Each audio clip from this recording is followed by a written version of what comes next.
बारामतीतून सुनंदा पवार यांचा भाजपवर निशाणा आहे। बारामतीची लढाई पवार विरुद्ध पवार किंवा पवार विरुद्ध सुळे नाही असं त्या म्हणतायत। बारामतीची लढाई हुकुमशाही विरोधात आहे असं सुनंदा पवार यांचं म्हणणं आहे। बारामतीत अनोळखी माणसं फिरायला लागलेली आहेत। शेवटच्या टप्प्यात धनशक्तीचा वापर केला जाऊ शकतो अशी भीती देखील त्यांनी व्यक्त केली आहे।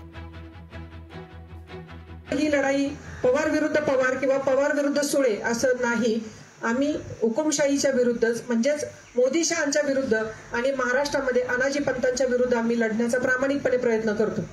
त्यामुळे आपण याला भावनिक असं काही आपण चित्र त्याचं करू नाही। बारामती आमचं दक्षिण नगर ही सगळी आणि आमचा अमोलदादा आणि इकडची सगळी सीटं आज लीडवर आहेत आणि यांचं लीड कमी करून ह्यांना कसं पाडायचं त्यासाठी 900 लोकांची टीम मोदी शहांनी आपल्याकडे पाठवलेली आहे। केवढं मोठं भाग्य बघा आपलं, म्हणजे सगळा देश सोडून आम्हाला बारामतीकडे बघावं लागतंय आज आणि अजूनही आमचा बारामतीचा उमेदवार लीडवरच आहे। लोकशाही मराठी ऐका, पहा, जागरूक रहा।